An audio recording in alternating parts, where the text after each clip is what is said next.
Before anything, look at this here with me. Before every collapse, there were always warnings.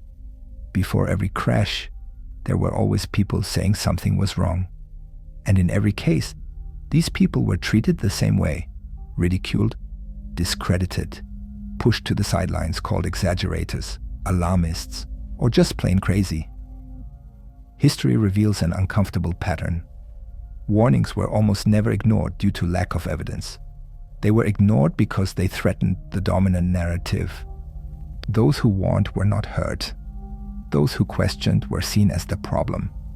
Anyone who insisted needed to be neutralized. And the most disturbing thing is not the collapse itself. It's realizing that it rarely happens suddenly. It is prepared little by little, standardized, accepted in small concessions, while any dissenting voice is systematically delegitimized. We are not talking about hidden conspiracies. We are talking about observable historical patterns, from societies that have relied too much on single versions of the truth, of systems that promise stability while silently eroding their very foundations. And then comes the question that almost no one likes to face. And if the problem was never the warning, but who decides what can and cannot be said? Because when you recognize the pattern, something unsettling happens. The present begins to look too much like the past. This video is not about fear. It's about recognition. Because those who understand the pattern are not surprised by the collapse. He sees it long before it happens. And maybe, when you get to the end, you'll understand why. Once again, they are calling it a conspiracy theory, exactly as they did in all other times. Throughout history, there is an unspoken rule that is rarely discussed honestly.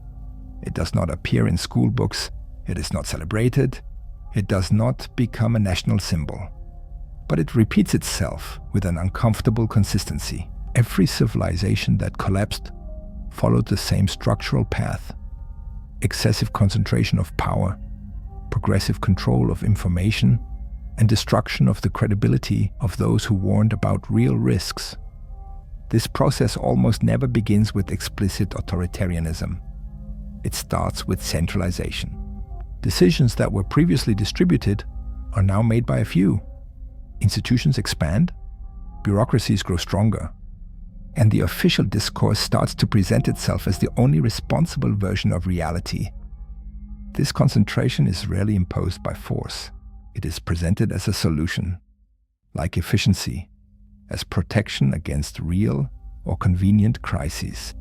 And precisely because it seems rational, it is accepted. Over time, control of information becomes inevitable, not necessarily as direct censorship, but as framing. Certain ideas come to be seen as dangerous, others as irresponsible, some simply as misinformation. The debate is no longer resolved by arguments, it will be resolved by authority.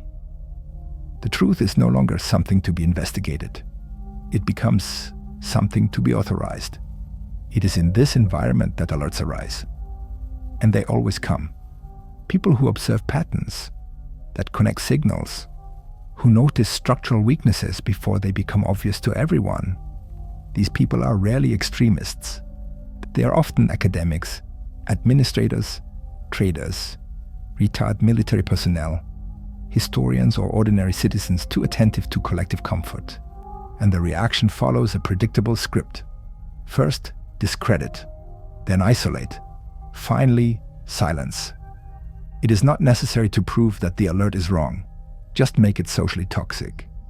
This is where the fatal error occurs. The belief that this time is different, that today's society is too sophisticated to repeat the mistakes of the past, that technology, science, or moral progress has made us immune to collapse. All civilizations that collapsed believed this. None of them thought they were living the last chapter. They all believed there was still time. That's why the sentence remains so precise. History does not repeat itself, but it rhymes. Names change. Tools evolve. Discourses are modernized. But human behavior in the face of power and control remains essentially the same. Whenever truth becomes dependent on permission, collapse is no longer a distant hypothesis, and it becomes just a matter of time. Rome did not fall overnight. She slowly deteriorated while still appearing stable. Power stopped being distributed and started to be concentrated. Few figures went on to decide for millions. Decisions no longer reflected the reality of the people, but the logic of isolated elites, protected from consequences. The Roman elite no longer lived like Rome. She lived above her. At the same time, information began to be filtered. Not all truth was forbidden, just the inconvenient one. Criticism stopped being debated and started being classified. Questioning has become synonymous with disloyalty. Alerting came to be seen as a threat to order. Intellectuals, administrators, and military personnel began to point out clear signs: economic fragility, excessive dependence on the state, moral erosion, loss of social cohesion. These warnings were not met with arguments. They were ridiculed, treated as pessimism, like exaggeration, like a lack of faith in the greatness of Rome. Some were silenced, others away, many simply ignored. The empire continued confidently, centralized, convinced that its structure was too solid to collapse. But the collapse does not come in a flash. It arrives as routine. Rome did not fall when it was invaded. It was invaded because it was already weak, because its internal structures could no longer support its own weight. Centuries later, the same script was repeated in another scenario. The Soviet Union did not collapse due to an external attack. She imploded. Power was concentrated. The narrative was tightly controlled. Any information that contradicted official discourse was treated as sabotage. Economic problems were hidden. Criticism was labeled enemy propaganda. Internal alerts were muted in the name of stability. The speech was always the same. Everything is under control. Whoever criticizes is exaggerating. This is conspiracy. Meanwhile, reality deteriorated. The infrastructure failed.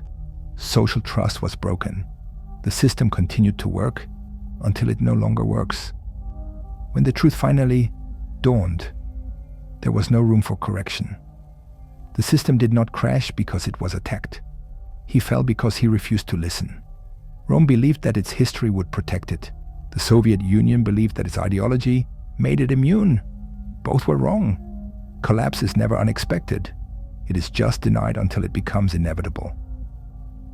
When we look at these collapses from a historical distance, it is tempting to treat them as mistakes that have been overcome. Failures from other times. Problems of less developed societies. But patterns don't disappear. They just adapt to the available context. Today, centralization does not manifest itself in a single ruler or party. It is distributed among governments, corporations, financial systems, digital platforms, and supranational bodies. Each structure controls an essential part of modern life. Together, they form a technical, complex, and distant system. Hard to question, hard to escape. Information control has also evolved. It is no longer necessary to ban ideas. Just limit your reach. Algorithms decide what is seen, which is slowed down. What disappears from the collective field of vision. Information does not need to be deleted to become irrelevant. She just needs to be buried. In this environment, the label plays a decisive role. Conspiracy theory is not an argument. It's a final point.